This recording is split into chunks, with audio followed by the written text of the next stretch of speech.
Welcome to the Pitmaster Podcast. We're barbecue competition competitors that aim to share information, advice, tips, and tall tales about our favorite pastime. Head over to thepitmasterpodcast.com for all things Pitmasters, or follow us on your favorite social media platform.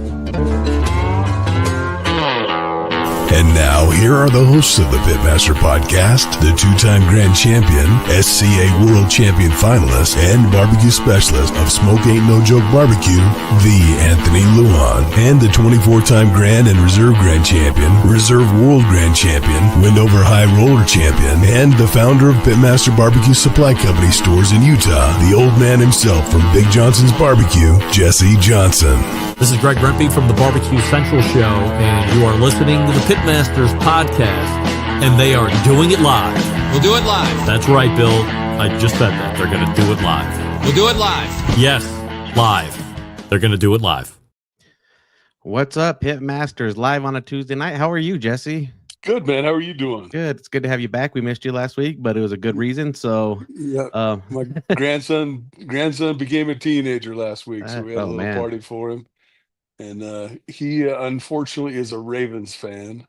That's not bad. That's fine.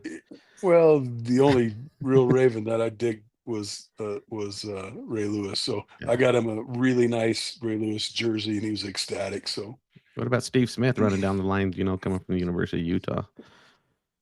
Yeah, he's good, man. But I'm a linebacker, man. I played linebacker in high school and college, and I kind of lean towards who has the best linebackers. So right. Awesome. Yeah. Well, tonight we have little Harlem turned 13. Oh man, I remember when I turned 13. Dude, he was a 12.5 shoe already. Jeez, yeah. My nephew, 10-year-old, he's wearing size 13. He's just gonna sprout. His dad is my height. He's 6'3". Yeah. His mom is 5'8", 5'9". He's gonna be a monster. Yeah, he is. Man, that's wild. Well, we have Sarah from the Urban Cowgirl on tonight. She's kind of a big deal, especially in Texas. She's been on the Today Show, Good Morning America. I should say Good Morning America, and then she also has her own cookbook and Food Network. So more than I've ever accomplished in my barbecue life. And she has her own Barbie doll. It's awesome, man. Yeah, it's wild. Should we get bobbleheads, Jesse? Should we make ourselves some bobbleheads? We should, because both of us have big old heads. Right? You don't realize how big your head is. Bill Purvis popped in the store this morning. He's heading on a roundabout trip to Laramie for the next barbecue competition, and I was like, "Damn, your head's big in this picture, boy." Oh, that's funny. Well, you have a tri-tip competition going on, and for everybody who's watching that live, you can get on it. If you're listening to this onto the podcast, sorry, it's too late. We already have awards divvied out. Yeah, just hop on Great Western Barbecue Events, go into the events and grab a link right there. You get signed up. Still have space. I think we're at 16 teams right now. Nice. So it's gonna be nice. Gonna have some cool trophies. And then August 15th and 16th, we have Blue Compass Barbecue Bash. It's a 4-meat protein contest. It's not a KCBS, but it's $6,500 in prize money. I'm going to lower the entry fee.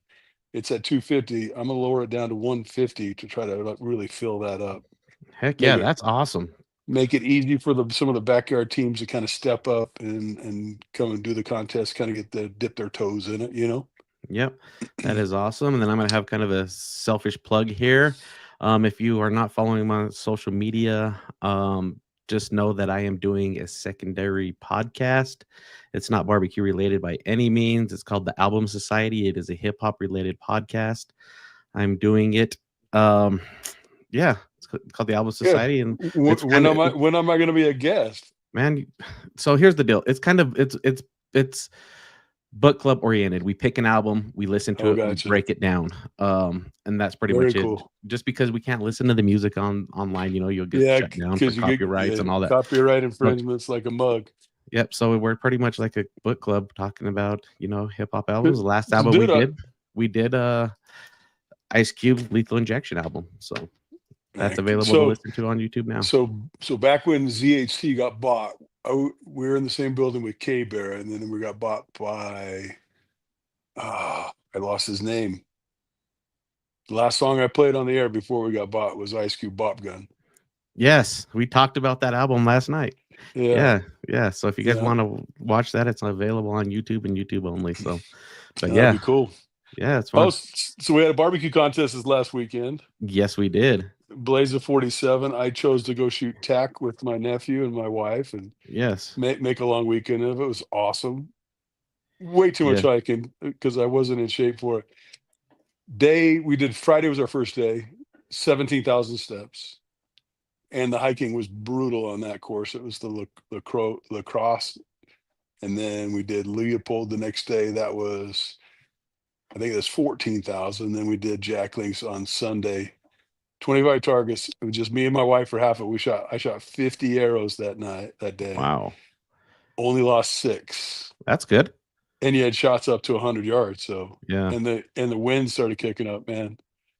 Took Yeah. Sasquatch straight in the skull, and I shot a foot right of his head, and it just drifted right into it. It was Oh, like at 80 yards. It was cool. that is crazy. But yeah, my legs were dying yesterday, bet. but feel better today. But anyway, Yeah. Blaze of 47, you got Smoking Bolts Barbecue. I don't know those guys. They were the grand champion. Then Rio Valley was the RGC. Yep. Utah Barbecue Company, Fidel and Mr. Nielsen. Yep. They took 3rd overall, and then Chicken Fried popped in the store today, and he took 4th overall. Yeah. Then I think One Bite took 7th, Sin Big took 9th, Slinging Meats took 11th, Wild West took 14th. Let's see, Tuffy's took 19th. It was a rough day for Tuffy. Yeah. 5XL did 21st, and then Uncle Jesse's Barbecue took 22nd. Crooked Pigs took 23rd. Yeah, that's rough for those guys. Yeah, because he's such a great cook. Yeah. And Uncle Jesse, they won chicken with a perfect score. Yeah. And Wild West got a nice 2nd in chicken. Yeah. I don't want to keep Sarah waiting too long, but I'm going to go off here for a minute. Okay. We got Utah Barbecue Company, 3rd place. They walked in almost every category. They walked in top 10 in almost every category. Taking 3rd place and walking away with $0. Yep. That is a problem with the event coordination on this. That's why I changed Norute to be pay out top 4 overall teams. Yeah. So, well, I think it should just be, even if it's $25 and 10th place, these promoters need to be able to, put a little bit money back into these people's pocket, 1st through 10. Well, you got 20 grand. You can spread that out pretty nice. Yeah. When you're walking, we paid through 8th place for Norute with 7 grand in prize money. Yeah. So that is going to be very problematic. I am going to voice my opinion, and you guys know when I voice my opinion, I usually get banned somewhere, so it's fine. And then one bite one ribs, and Sinbad took 4th. And then what was the other one? There was 3 perfect scores in pork. Yes. 2 perfects, so they had to do a coin flip on that. Yep. That's got to be rough to get a perfect score and not win it. And then One Bite took 2nd in brisket, and then Chicken Fry was 5th, and Utah Barbecue Company was 7th. So looked like a fun contest. I didn't cook it. I went down and just visited. Some plans changed, so I was able to just go down there and just hang out. So it was cool. Just chill. Yeah, but it's fine. It's fun just to go talk to everybody. Yeah, it's the same weekend as Total Archery Challenge, and I've been doing that for years, and it's getting ready for bow season, so it kind of torn both ways. I don't get to cook that many contests anymore, so it's kind of, hopefully they can get on a couple different weekends next year. Right, and I was super excited for the archery hunt this year myself, but guess what? Mexico and fishing took priority this year, so we'll try again next year. It's fine. No, I just bought an over-the-county archery tag, and I'll probably maybe get 6 days in the woods with my bow and take your bow for a walk. That a kid. Yep, long hikes with my bow. That's what it. That's basically what it is. Exactly. Well, let's go talk to Sarah. Yeah, let's do it. We call it Thermopen 1, the first true 1-second cooking thermometer. Its unprecedented speed means Thermopen 1's responsiveness approaches the speed of thought. Because when you're plating the perfect menu or smoking the perfect side of barbecue, you don't have time to think about how your instant read thermometer is accurate to 0.5 degrees in 1 second or less. or how rugged and waterproof it is, or how big, elegant, and bright the backlit display is. You'll just know it works, because our perfection powers your perfection. Seek perfection with ThermaPen 1. Sarah, welcome to the show. Hi. Hi, how are you this evening? I'm doing great. I'm looking at all this stuff behind you, and there's such a ornate little set back there. I'm wondering what all your goodies are. Oh, these ones right here? Uh-huh. Those are barbecue rubs. Okay. That's my signature series. So every single barbecue rub up there, the creator has signed it. So those have their signatures on there. So that's my signature. And he doesn't have any of mine. Yep. And then I got my barbecue. Yep, I got my barbecue books. I got all my some of my sneaker boxes. Then if I go higher, I got some of my awards up there. So yeah. I love it. Yep. So yep. And then I have just an extra chair. That's usually where my girlfriend will sit when we do the rubs tastings, or sometimes the Frenchie will come sit there and she'll just hang out with me during the podcast. So and Jesse has a picture of a cow. Highland cow. Perfect. It's a Highland. That's what when we ever get on our 40 acres, that's what my wife wants for a pet. He switched to that a while ago. Earlier, his other background was way cooler. His whole bourbon collection, but I don't know why he decided to go with the Highland cow instead. Because it's cute. It looks like a happy dog. Yeah. Yep. Yeah, I see you laughing. The bourbon collection has gotten even more dense too. Since we got our bourbon connection. Yeah. Our bourbon dealer. Exactly. I seen you laugh earlier, Sarah, when I was like, I'm probably gonna get banned from somewhere. This is facts. Jesse can back me up. I speak up for the people. If something is not right, it's not right. And I'm gonna let everybody know, and I'll get kicked off a platform here or there every once in a while. It's fine. Good. I like that because I'm like that too. I feel like people know that if there's something to be said, Sarah will say it. Yeah. But it's okay. But there's, I mean, you as a promoter myself, if you've got criticism, I want to hear it because I want to fix it. And you know what? The worst thing that they did at that contest, and they did it last year, it took me an hour to get in because they locked all the gates. Yeah. So this year they told them the gates are going to be locked from 10 p.m. on Friday to 5:30. Well, those guys that go hot and fast, they want to come in about 4:35, and so everybody had to stay overnight there. I mean, because Utah wasn't really cool this weekend. It was it was 75 up at Solitude. It was nice up there. We had cloud cover most of the time, but they had 95-degree heat down there, so they're all boiling and worn out by the time they got to Saturday. Yeah, I think all they need to do is move it. I understand them wanting to be a secure location inside the fairgrounds, but just move it to the parking lot, tape off some area, and then you can have people going in and out, and the fairground property is still secure. Yeah, and I'll talk to the manager of the property. I'll see him because we'll do the state fair demolition derby. I'll have a conversation with him going, that's really brutal on teams. So yeah, it is. But let's quit talking about our problems that we have here in Utah. Let's talk to Sarah. Sarah, she's got the same problem. She says Dallas is too hot. So it's quite hot here. It's all about them boys. We're all about them boys, Sarah. I'm a big Cowboys fan, by the way. So okay, it's unfortunate. No, I don't know. I'm looking for a new team. My husband would be very upset to hear me say that. But come on, guys! Like the last time I remember them winning, I was in 3rd grade. So that's about right. It's about right. Well, come on. Anthony's like all Dallas Cowboy fans. He wears high heels when he's watching the games, so it's fine. I'm trying. Have you not seen how to become one of the Dallas Cowboys cheerleaders? That's out of control, man. I support that women. So I'll wear those heels. I'll wear those heels for those women. Yeah, my cousin was a DCC. She was pretty well known when her name was Holly, and they do really, really hard work. And now this year they're finally getting paid like a living wage. So right, because they used to not get paid at all, hardly at all. $15 a game. Yeah. Oh, just for the privilege of cheering for the Dallas Cowboys. Yeah. By somebody that's got worth $100 billion. Right. Yes. And I worked for those guys, as a private chef. So I pro athletes are my whole pedigree is working for them, trying to help them hit different contracts and stuff. So they do get paid quite well, and they could have spared a little bit more for those cheerleaders. So I'm glad they finally are. Right. Good. Yeah. But anyways, let's talk about you. Let's hit the rewind button. How did we get to where we are today? What was the very first steps on becoming the huge food influencer that you are? Yes. God, I don't know, y'all. Like, well, first of all, so I don't do competition barbecue because it's intimidating and scary. And I also have little boys, so I'm still raising men.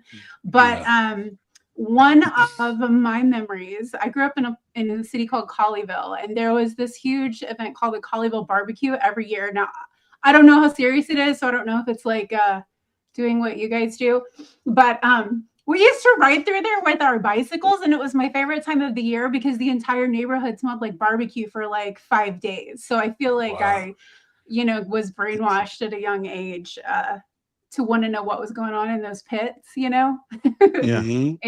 I went to culinary school. I did all the stuff you're supposed to do. Worked every, job in the restaurant industry pretty much. And when I was in culinary school, it became very clear to me that I was not going to be able to be a mom unless I went the private chef route. Yeah. So I did work in like the industry for a while, just long enough to have some, like stuff to put in a resume and a portfolio. And then I went hardcore into trying to be a private chef. Yeah, and that's where I worked for all my little sports guys. So there was a period of time where the Obama administration was trying to change the school lunch program. And I got drafted into like a program that was meant to facilitate that whole look. And so after working for the White House on that program, that's kind of how I think I got on Food Network. And, that was really the beginning of my whole Urban Cowgirl thing, cookbooks, blogs, stuff like that. Right. So I didn't really do anything intentional. I feel like my whole life was like falling down a food hill and just like, okay, where are we going next? What are we doing next? So yeah, that's more like falling up. Yeah. Falling up. Okay. Yes, there we go. It wasn't a master plan. If anyone knows me, they know Sarah doesn't have master plans. She just has whims. But the things that are meant to be are meant to be, though. I do believe that. I do trust God. To just take you where you're supposed to go. If you feel like something is right, even if it looks crazy, just go and have confidence because, God won't send you anywhere you're not supposed to be. Yeah, right. If you work hard, it always work hard creates success. Yeah. The harder you work, the more lucky you are, the more successful you are, I think. Yeah, I also think it's important these days to like do something that you love because we're all working so hard and so much. And if you do what you love, it's like a natural infusion of like energy and creativity, and you feel good when you're working. Yeah. So thank God I ended up being a cook and not like literally anything else. Right. Stuck in the office. Yeah. Yep. So then exactly. So when you decided to, go through the culinary program, when did it transition to, going outside and jumping on a grill? So I did a cookbook. It was called Urban Cowgirl. So I was this Texas influencer for a long time, kind of before influencers, because we were all bloggers before influencers. There you go. Yep. And so I had a blog because I really enjoyed doing a cookbook, and that is a really good job. I don't think people realize like you can make a good living doing that, and you're doing what you love every day. And my husband, I had the flu, and my husband was like, you are this Texas person and you really need to get into barbecue. And when I study cooking, I will study the science. I will like read every book. I probably am like on the spectrum in some way because I get super fixated on something. And I had like kind of dried up everything because I was trained in traditional French cooking. I had gone through all this Southern cuisine. My grandparents had 3 restaurants. So I just like was really searching for something that was my next thing. And he was like, I reached out to a smoker company. They want to send you a smoker. Because we had like a little crappy one, but it wasn't anything super special. And that was like a really defining moment for me, because as soon as I smelled the wood, like the hardwood, I don't know what it is about like fresh burning fire and like being next to a campfire and being outside and like the sensory experience of that. I was hooked, you know, like a fish on a line. Like, I feel like that's where I kind of found myself. And and, you know, from there, like, I feel like I'm still learning. Obviously, I don't do competition barbecue. And I know you guys get very specific on like how things are supposed to be. I have gone through, you know, the Texas repertoire and then just gone all the way into like Mexico, Belize, Central America. I'm fascinated by that type of barbecue because it's so raw. And we in America have so many things, gadgets and stuff. And those people are smoking and grilling just as good as we are with like things they find and create together. And it's just phenomenal barbecue, phenomenal community living, local flavors. So yeah, I'm pretty much obsessed with all of it. That's awesome. I watched a cool video today. They were cooking over live fire. It was on cinder blocks and some expanded metal. Yes. And they cooked chicken in a hollowed out watermelon husk. And then and they put banana leaves inside it and put the chicken and all their ingredients. And I'm like, that is ingenuity at its finest. When you don't have, like you said, all the toys that we have in America, you find a way. But barbecue started as a really simple item. Take the toughest cuts of meat, cook them forever, make them nice and tender and juicy and flavorful with the wood fire. And it's an amazing experience to do it that way, because that's how I learned. I learned on a cinder block pit, you know, to do whole hogs back in the day. Yeah. I definitely didn't. You guys are savage.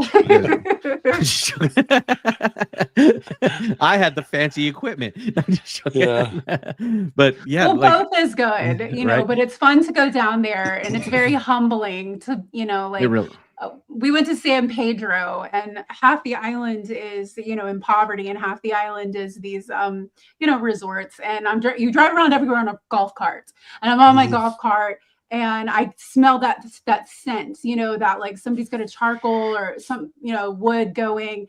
And there's just one place in town, it's like in the center, where every Saturday this man sits up this pit and they do potato salad. It's kind of like ours. It's a little different. It's very mayonnaise based. And they have like smoked chicken with like a light jerk barbecue sauce. It doesn't blow you away or anything. And you get a whole, like he sells them in boxes and the whole town lines up to get his barbecue and you get the whole box. Like you pay for your fee and then you get the chicken, the potato salad, everything. And let me tell you, that was better than any resort. It was better than any condo. As soon as I knew that man was there, I was like, this is my guy. So, and he's got nothing. He's just using what he has to provide for his community. So I think that is so cool. It is awesome. And like, I'm a fan of this grill. This is where I really want to go, is the pit style. All the Cruz grill. Live fire cooking, baby, at its finest. That's exactly where I want to be. And they're built so good. Yeah, the Olive Cruz line is just amazing. This is where I plan on probably going to be going next.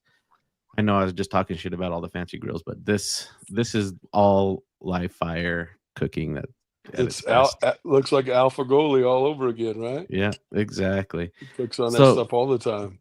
Yeah, it's fun. Sean Repair from Gabbecue Barbecue, he used to live in my neighborhood, and he has one of these grills. And going over and cooking on that is just very primitive. And, you know, you're just kind of winging it, literally on moving the fire around and making sure everything's not getting too hot or, you know, adding fuel. It's actually really fun. I feel like it's more of an art form to be able to cook on these type of grills. Live fire is an art. It really is. Yep. So, sir, what was your first pit that you got? You said you got go ahead. Pit tell us from a company. Who said? Am I allowed to tell you what company? Of course. It was RecTech. It was RecTech. Okay. All right. Yeah, my grandfather, actually both of my grandfathers, because we're in Texas, had like stick smokers, offset, and then like the Offset, big yep. kinds.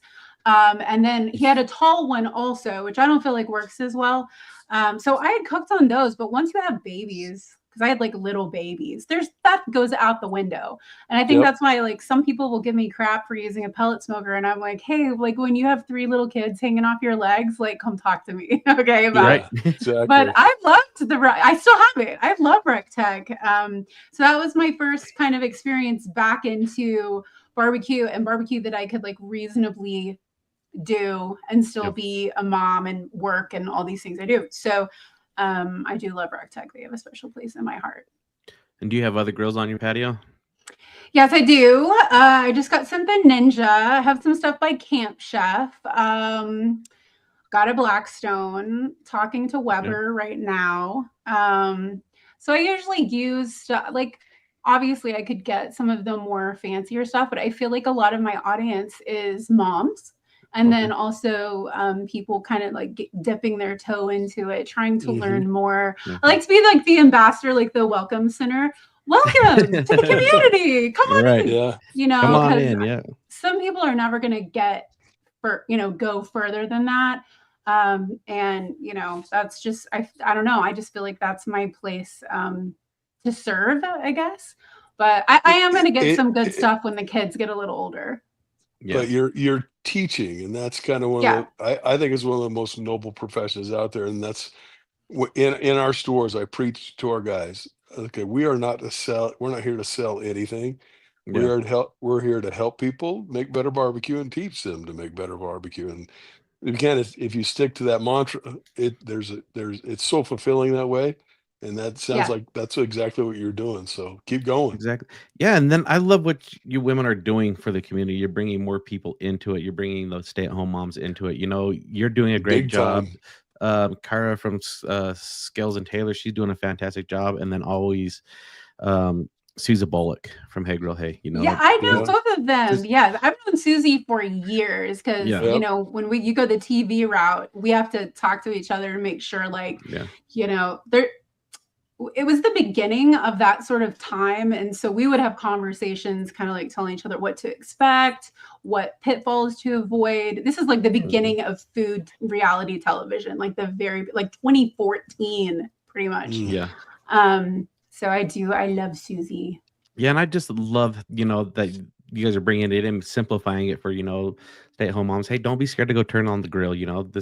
This is how you do it, and this is walkthroughs. And then obviously there's women out there kind of like Christy Vanover from Girls Can Grill. She elevates it to the next level, right? She's like, hey, these are the grills, but then she really breaks it down into a whole nother learning level. Like you said, Sarah, you're there, welcoming them in, and then within the community, you can really, really grow and really let your wings fly and go whatever direction you want. Yeah, Susie was up at our store a few weeks ago. She was making barbecue for her family. She's cooking it in her Sunday best dressed. I mean, I'm like, can I get you an apron or something? She goes, no, I'm good. She didn't make a mess or nothing. She's like prim and proper and clean as a whistle. Well, it's well known with those two. She stays nice and clean when she cooks, but Todd, who makes the mess. He's her barbecue mistress. Oh my god! Yeah, I love Todd, man. Todd's a great dude. He's awesome. They're both awesome.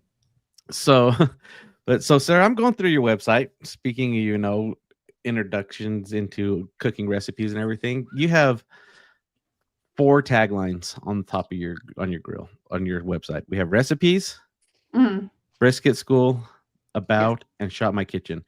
Why is brisket school get the highlight out of everything out there? Is it because you're from Texas and you just everything is brisket in Texas? What is the highlight of brisket school?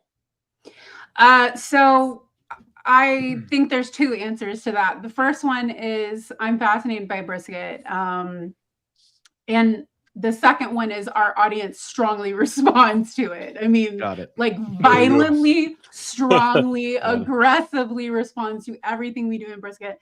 And I don't know if that's the audience. I don't know if that's the algorithms. I don't know. But so we're starting a the brisket science series we started like on the blog, and that was probably like 2 years ago, and now we're doing more stuff on Instagram. So hasn't released yet, but we're doing a whole like basically brisket science, because my husband and I will sit around. Again, we're not like you guys. We don't cook 6 briskets every weekend or whatever competition barbecue people do, because y'all are like wizard sorcerers to me. We will like get into a discussion, because he wraps in butcher paper, and I'll be like, someone on the the blog is asking this, and he's always been real resistant to me. He's like, no, you can't use foil, you don't want to use foil. And I'm like, Derek, do you remember that the best brisket we ever made was in foil? And it's like, we will get into these discussions where I remember specifically this day. I remember having it in the chat, like the Tupperware, the cooler chest, because we were at church and the preacher was really long-winded that day. And I was so worried about the brisket. We had neighbors coming over. It was the first time the neighbors had come over to eat. And it was the best brisket we ever had. It was wrapped in foil. So now, but it was sitting resting, right? It was resting. It was wrapped in foil in the towel. But then Derek was like, no, you would get rid of all your bark. You would, it would transform. And I was like, Derek, we've got to do them side by side to like settle this once and for all. And we'll do that, for social media so that people can see. But I always say, like, when I'm talking to someone, I'm like, first of all, the only right way is the way that you like, because you have to try all these different styles. And I know there's some people who don't wrap at all. And you do lose something when you wrap. You lose some of the bark candy when you wrap, and you will change the bark candy with different rubs. Like in Texas, we do a Dalmatian rub very often. It has no sugar in it at all. Yeah. And so I don't know, like, see, now you got me talking about brisket. So like, that's why it has its own tab. Got it. That's awesome. So I'm gonna tap in just a little bit. I'm gonna get in your guys' debate. Okay, Jesse, you can counter me on this if you want. I'm going to give her a trick here in a moment. Yeah. So this is this is what happens in food blogs, is you say, wrap in paper or foil, but the real breakdown of this theory: no paper, no wrap, or paper to 1,000 feet elevation, 0 to 1,000, you're fine. After 1,000 feet elevation to your 2,000 to 3,000 foot elevation, you can still wrap in paper, but then you want a foil boat to be able to capture those moistures. Then anything after 3,500 feet, you want 100% foil because of the elevation, and you will dry your stuff out. It can be done with foil, but you are risking of quicker drying brisket above 4,000 feet. Jesse, do you agree or disagree to this? Wrong. So okay. All right. All I heard was Tuffy Stone talking right there, because he's such a mad scientist. Nope. But I think to save your bark, the best way to save your bark is to wrap it in paper. But you have to take it past 180 degrees, 185. Wrap it in paper with tallow on your paper, not the brisket. Put that tallow on the paper. Wherever that paper is going to touch the brisket, put tallow, like a double layer of butter on toast. That's how thick. Wrap it up. Here's a trick, Sarah. Once you wrap it in paper, drop it in an aluminum foil pan. Foil boat. Okay. And it's just basically a foil boat, because like Anthony's saying, you're collecting all that tallow and all that jus, and make sure you moisten, you wet that paper down. And then when you take your brisket out to rest, just leave it in that pan. And when you go to slice it, you let it rest. I mean, so I cook super hot and fast on my briskets for catering, because I'm going to hold them for 24 hours. But I take them off at 190. But I reserve all that liquid. And then once you slice that brisket, you taste your jus. Make sure it's not too salty. And if it's a little salty, all you do is add a teaspoon of brown sugar at a time till it's not salty. And you pour that over top of your sliced brisket, and you got tallow, you got jus, you got tons of flavor, and it shines it up. It's the prettiest brisket you can serve to your company, for your catering, whatever else. Then you just blasted your bark that you worked hard for. Nope, you did not. You do not. The bark is set. The bark is set, son. The bark is set. So this is how I set you have to set it. It's got to go to. I mean, Well, you cooked with me. Was that brisket Yeah. good that I made? It was fantastic. Yeah. It was fantastic. So if you're a bark guy, if you really like that crunch, the Texas crunch type bark brisket, I cook above at elevation. I'm 100% team foil. Cook it, But do everything. But you're doing a boat and not covering the top. No, I do 100% foil. I do 100% foil, wrap the whole thing in foil, do my whole process, go to rest. And then if I want that crunch, I'll rip my grill up. I'll get it up to 500 degrees. I'll let it rip. Right before serving, I will throw it out there 15, 20 minutes. It pulls off all that moisture, reestablishes that bark, and you're good to go. All you're doing is rebarking the brisket. Exactly. It's exactly what I did at that competition. Yep, exactly. Yep. So put just it back on, just let it rip, rebark it. Yep. So you've just blown my mind a little bit with saying rebarking the brisket. Like this might be something we have to do on Instagram. Well, because I've never even you don't want to cook it. You don't want to cook it. You want to just pull moisture off the outside. The bark is the texture of brisket. So you wanted the moisture to pretty much get ripped off that fast as possible. 500, 550, just 10, 15 minutes. It's going to pull all that off and reestablish that bark. Yeah, because a lot of times, because he's using foil, so his bark isn't perfect anymore because he's used foil. Right. So he has to rebark it. But I even rebark if at a competition, but I don't for catering at home. Because I don't wrap it until it gets to 180, 185. The bark is set. I have to ask a question. Okay, because I studied traditional cooking. So is putting the brisket in the foil, it's got all its juices in there. That's basically like deglazing a pan in a way. You're steaming it. You're braising it. I'm braising the brisket out. No, you're not. You're injuring that. What do you think braising is? Right. Yeah. We'll sort it. You're steaming the bark off your brisket when you put it in foil. Yep. Right. So then how could you rebark it if it's because the bark's still there, it's just turned to mush. Mm-hmm. A lot of the bark I feel like would be in the liquid. Like a lot of the you keep your flat up and it's going to still be in place, but you can touch it and make a finger dent with it.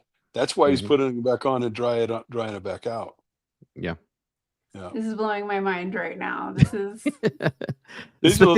we're giving away so many tricks. This is competition grade stuff. We know how to cook hot fast and make it look like we cooked it over fire for 24 hours.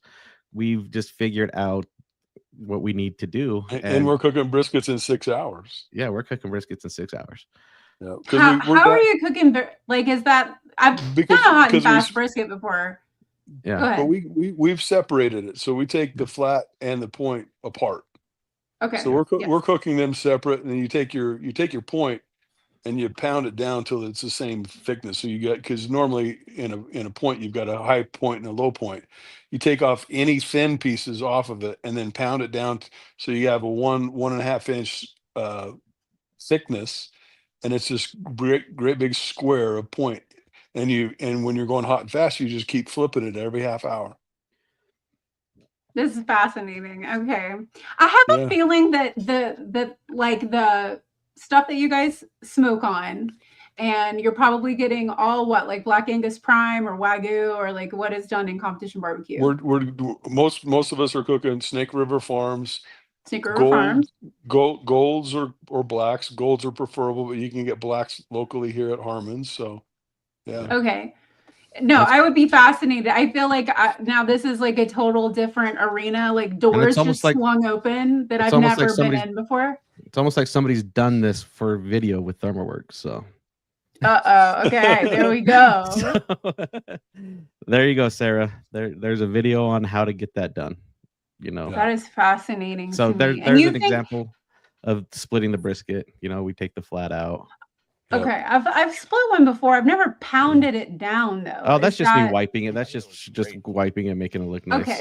It's a beautiful, we've got a really consistent thickness throughout. It's nice. Yeah. How fun. Yeah. So that's why I said it's like somebody has done this before. I love it. I'm gonna come watch your channel. I'll send you the link to that video. That's why we call him the Anthony Luan.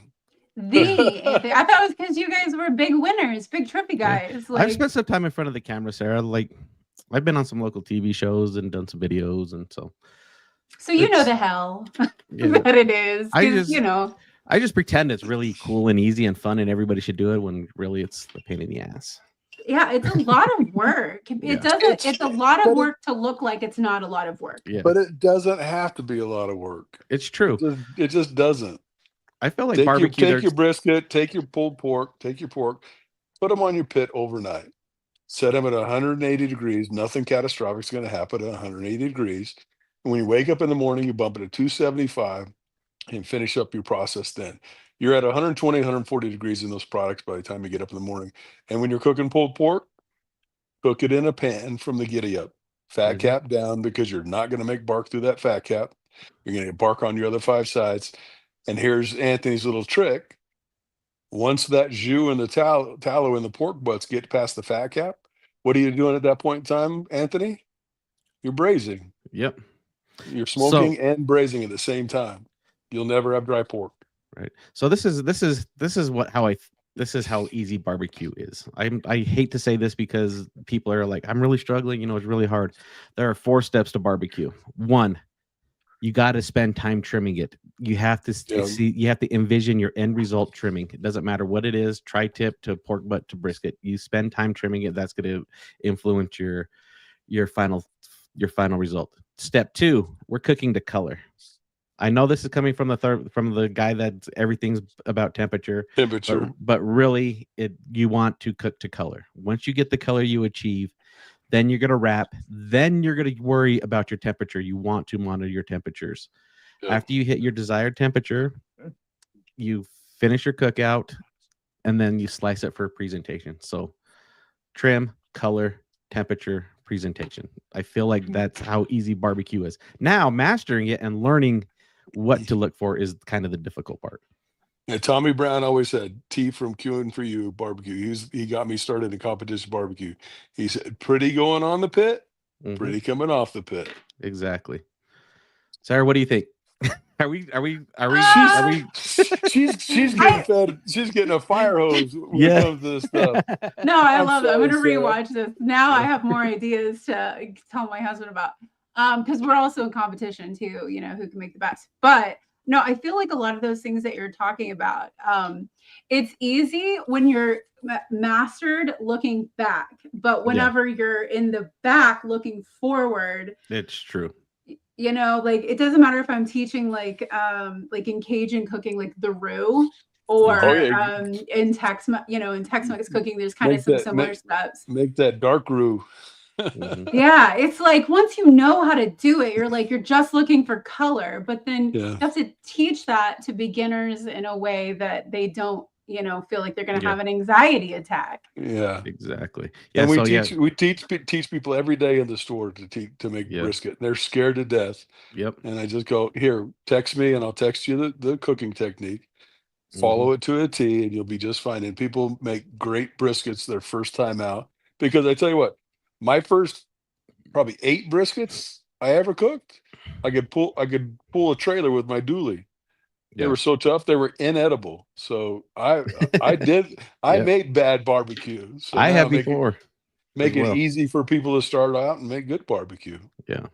So I feel like when it comes to cooking briskets or anything a long cook, Jesse, you probably agree to this. If you can master a pork butt, you can master anything, because one pork butt, it's the exact same process as a brisket, and it's not as expensive. So if you're really out there wanting to get into it and you're scared to cook that first brisket, master a pork butt at $25. As soon as you master that, then you're ready for briskets. And the pork butt's thicker than a brisket, so it's going to come together even easier. And there's so much intermuscular fat with the 13 muscles in a pork butt. Yeah, it just makes it easy for people. Exactly. So, but wow, little did I know asking one question was going to send us off on a tangent. Brisket. There's only one thing better than brisket. Sarah, can you back me up on this? One thing? Beef ribs. I like ribs, but I love brisket. Yeah. Beef ribs are brisket on a stick. They're more they're more rich. They are so much more rich. Yes. Oh yeah, so good. Yes.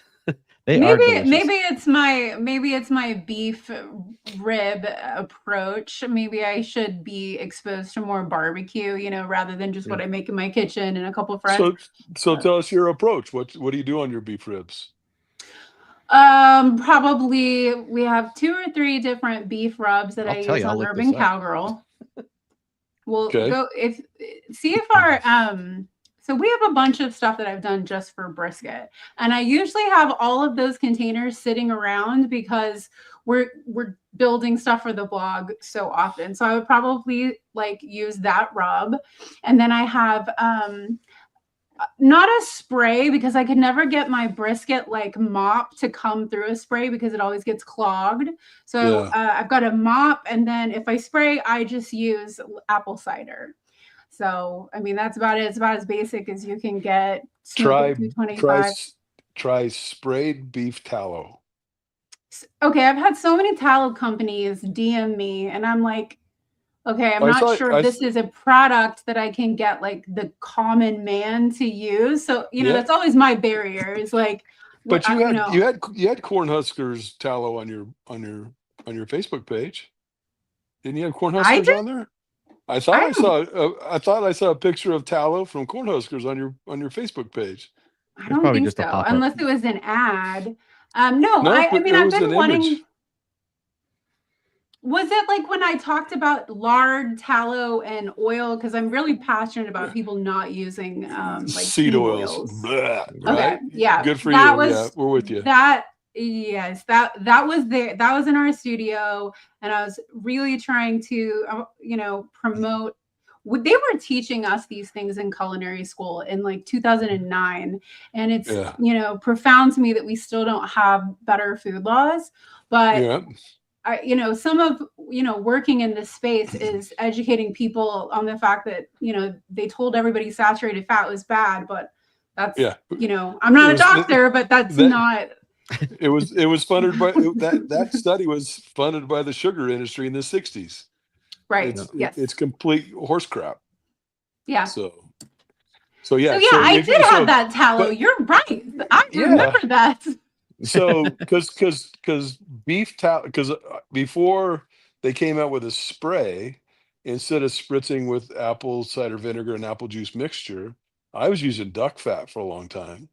I have duck fat.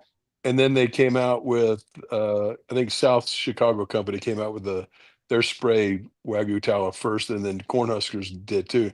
And I tell you what, we sell so much of that spray tallow. Because if you can go out and spray your brisket every hour with that tallow, all you're doing is adding layers and layers of flavor on it. Yeah. And you don't miss the apple cider? Because I just feel like the apple cider vinegar, I don't know. I'm addicted to it. Can you really taste it though? I feel like it balances the sweet. If I use a sweet rub, I feel like it balances it. And she's looking at that acidity. Yeah. She is full on culinary. Yep, exactly. The acidity and she's well balanced. You're out there spraying tallow that's going to be capturing the smokiness and all the flavor there as well. So it's just 2 different techniques. Well, I want to use that technique, because try them both side by side. If I can get. First of all, we have to be able to get it in the normal household. So whatever the product is we're using, our audience is going to be very, beginners. I had a video go super, super crazy viral, had people write in from all over the world, could not find Texas chili powder. And this is me at the same time, not really realizing the chili powder in other places isn't Texas chili powder. It is not the same. And I'm using Gebhardt's and Maxine, and I'm like, yo, you can't get these off Amazon. And so it was, oh my God, I think I upset people as far as Denmark, trying to help them find the right chili powder. But so that is one common hurdle that I'm coming through is the people that I'm reaching and teaching and that I care about are, they have to be able to get it. And but so they can get that Cornhuskers, the Wagyu tallow on Amazon all day long. Just bypass all that, Sarah. Just bypass it all. You're trimming a brisket. Tell them to render their own fats down, and then boom, they have their own tallow. Yeah, And- I and have it- done that. And it's Simple. even better. Why is even it better. even better? Why is it even better? Because you made it yourself. Because you have smoked tallow. Yeah. Yeah. I got 6 quarts of it in my fridge, and I just strain it, put it in there, but smoked tallow is the next level. So You're running your smoker anyways, so you're throwing your brisket in there. Just Yep. get an Throw aluminum pan, throw your just scraps make- in there. just not your straps. Make Yeah, sure your there's fat. trim it off. Make sure there's no meat in it, and then Yep. just render that. Fats And only. and then if you cut all those big huge chunks of white fat down into smaller pieces, it renders out even better. Yep. Yep. I'm gonna do it. I've done it a couple times, but this was to make soap. So I used to make soap. That's a huge thing. I was so into making soap, you guys. Like, it was a really weird time in my life, and it was some good soap too. Yep. And so now I need to do it for my barbecue, because I'm just sitting here realizing, like, yes, I've done this. It was just for a very strange other scientific thing. Different purpose. Yeah. Now we're just giving you content. Now we're expected to. You really are. Like, I'm supposed to bring you content, and I'm sitting. No, I've been taking notes this whole time. No, this is awesome, and we just tag us in these, so we can share. Yeah, and be just like, make sure you tag us. That's all. Yeah. We'll hop on the Instagram and go, hey, isn't that something that the Pitmaster podcast and Jesse at Pitmaster Supply Company helps you with? Yeah. Exactly. Yes. Oh man. I feel like we haven't even really talked to you. We feel like Jesse and I just kind of took over this show. Well, no. Gosh, I feel like I never shut up. Yeah. The brisket was a big part of our website, and it really is. And it's such a big thing. What happened? All my lights just turned off. It freaked me out. Sorry. No, all good. I guess my batteries died, so you can't see my face anymore. That's a good thing. No, we see you. We can still see you pretty good. I mean, no, but being brisket as a big part of your website, I think it has been helpful. I think it's very helpful. Yes, and helpful. There is other recipes. You said you loved bourbon, so have you ever infused bourbon with brisket? I have not. No. Okay. Wait a second. We're both bourbon lovers, and neither one of you have done this. So Sarah's school. This is what you need to do. I've had it in my sauces, but no. Okay, so I used to work on the San Antonio River Walk, and we would leave every night and we'd go have a drink. And there is this great place. It's still there. And they will, I'll get you the name, because if you're in San Antonio, you need to go by there. But they infuse all different types of bourbon. So they had Cinnamon Toast Crunch bourbon. They had like a strawberry vodka. Y'all, I was pretty messed up that day. And they had brisket bourbon. And we're sitting there talking to the guy, because I'm drinking it. And I'm like, this tastes just like, this is a barbecue brisket. And I'm like, did you put the bourbon in the smoker? Did you do this? I'm thinking all these things. And he's like, it is a piece of brisket.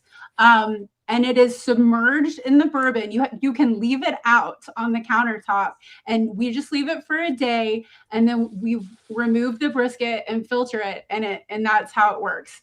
And yes, and like I put it in my cookbook. I do have it in the cookbook, but I think in the cookbook I put that you had to refrigerate it and like leave it in there for a couple days. No, do it exactly like he says, and it is phenomenal. And the best one is in San Antonio, Texas, on the Riverwalk, a little bar off to the side, and they have all infused liquors, and the brisket bourbon is so. How do you go down to the San Antonio Riverwalk and not just drink prickly pear margaritas the whole time? Well, I lived there. Oh, she lived there. That is my favorite thing ever. I mean, I drink 4 or 5 a night when we were down there. Oh man! If you were a chef down there, you'd branch out. You'd be like, yeah, I'm sure. Please give me something else. Yeah, but you have to try it, Jesse. You're gonna love it. Okay, so what bourbon did he use? Because it feels like almost sacrilegious to put it in one of my good bourbons. Yeah. Okay, don't do that. So I did Knob Creek. Okay. Yeah. Because it's a very clean bourbon. It's not. It doesn't have any of the weird stuff in it. Okay. And it's just clean, and it gives you that base that you need to build just the brisket flavor and not have to deal with like you could never use like standard Jack Daniels, because it has that corn, right? You want to use a grain whiskey, Yeah, you want to use something smooth and clean, but not super expensive. I think Knob Creek used to be like. So let's just do it. Buffalo Trace. We're gonna do you can get Buffalo Trace pretty cheap nowadays, and that's pretty clean. You can't get Buffalo Trace in Utah. Well, dude, I can go buy a bottle across the border for $20. Yeah, we gotta go Exactly. across the border. Yeah, but if you're gonna use bourbon, why can't you buy that? Why is it like a Utah liquor laws are fantastic? No, it's Blanton's, it's Eagle Rare, it's Buffalo Trace. It's anything from that distillery is on an allocated scale in Utah, because Utah's liquor stores are controlled by the state. They're actually state liquor stores. Yeah. So oh my God. so here's the question. So how big a piece of brisket did you put in? Have you done this? Yeah, it's in my cookbook. Okay. About this big, okay. And I don't know. Maybe I'll send you a picture. Yeah. Maybe I'll make you an Instagram reel. Yes, please. I've been meaning to do this. It's just one of those weird things that you're like, I like this, but like, would the general public think this is weird? Who cares? But I would say about this piece and with some bark, but I do a Dalmatian rub, so there's not a lot of sugar in my bark. You know, I know some people do like really sweet.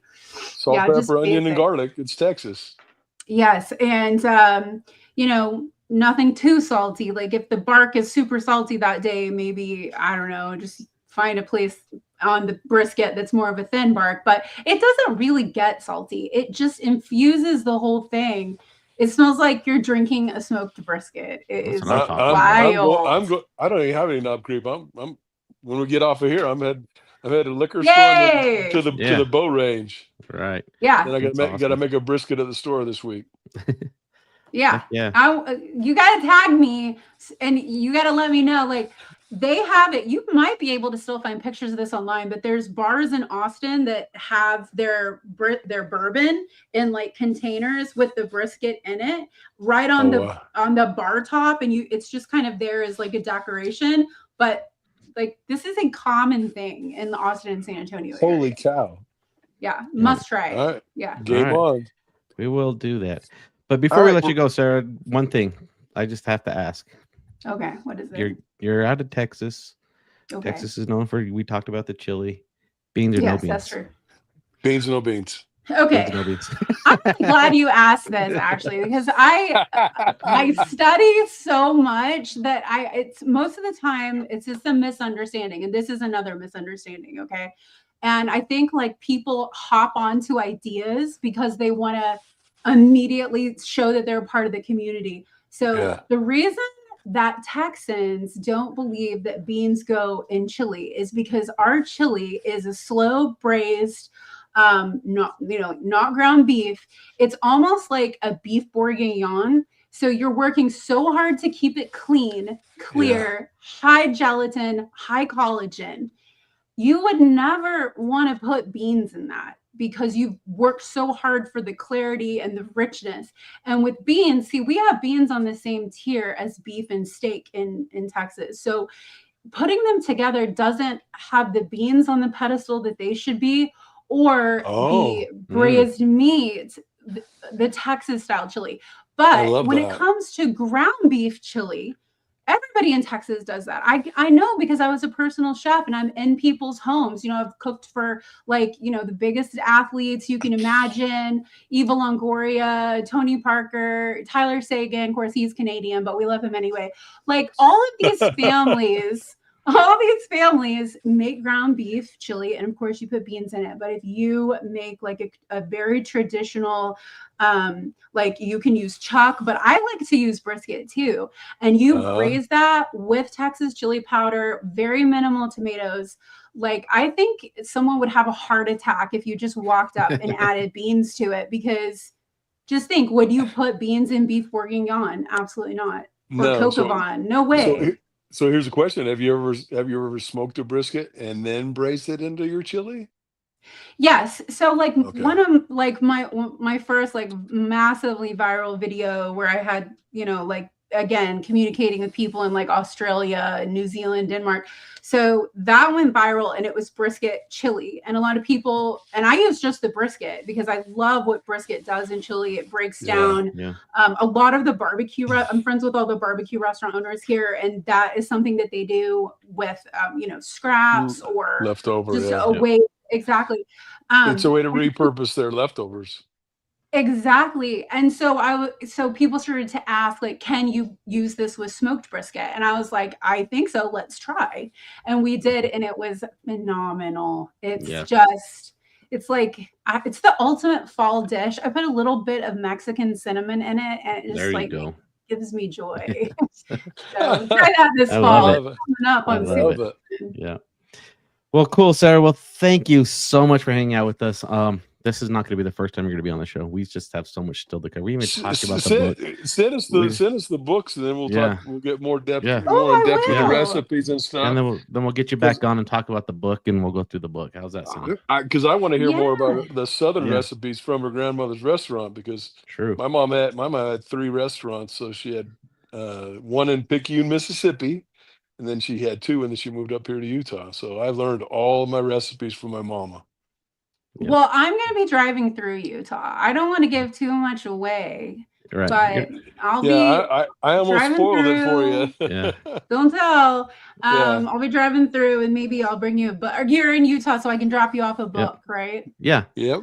Definitely. Well, when you come through, you let us know.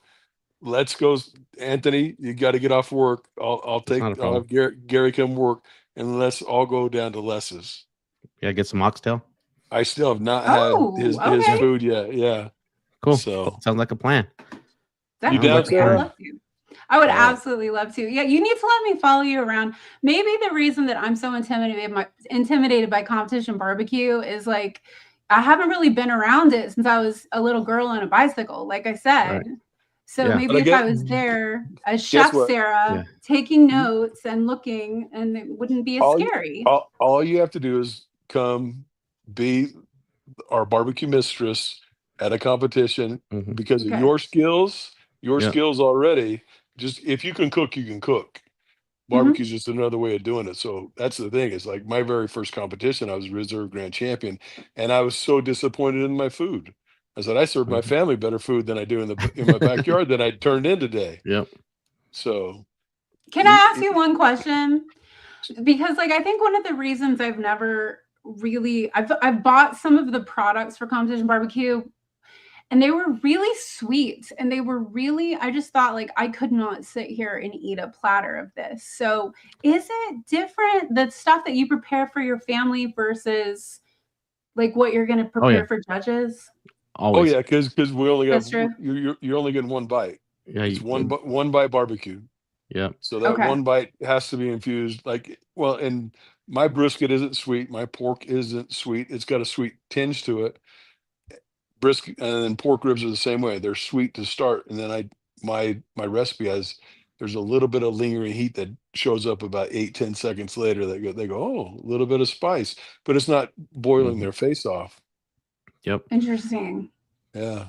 Yep. You're like, y'all, this is so specific. I love this because I love a specific, like, I love to think about how my guest is going to experience the bites.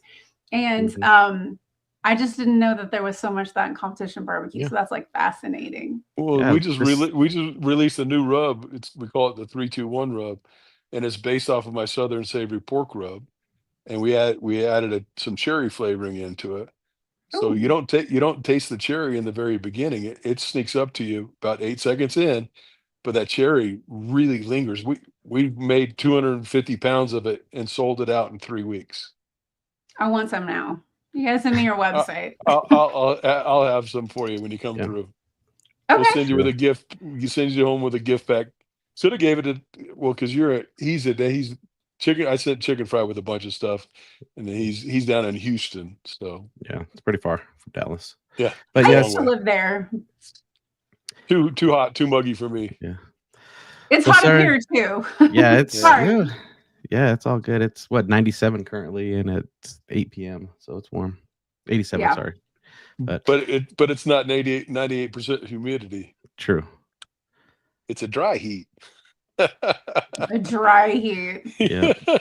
Well, Sarah, if you have any other barbecue questions, for the competition side of stuff, please reach out to us. We're happy to help. But thank you so much for spending the evening with us. We really had a great time, and we will definitely have to have you on again to be able to go through that book.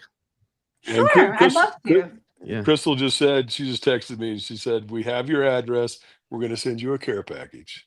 Yep. Oh, that's so sweet. Okay. Yeah. And I'll send you one back of the book and other goodies. I'm going to see you. So I'm going to make you a little basket. Maybe there'll be some brisket bourbon. We'll see. Yes. Ooh, that'd be fantastic. I'm making it this week. I'm going to get some Knob Creek right now. Yep. All righty, Sarah. Well, thank you. You have a great evening. Oh, actually, stop before we press the end button. Let everybody know where they can find you.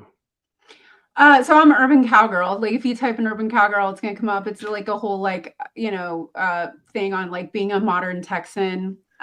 So Urban Cowgirl on Instagram. I have a YouTube channel called The Urban Cowgirl, and the blog is urbancowgirllife.com, where everything is free. There's just ads, but I live on the internet. I'm a citizen of the internet.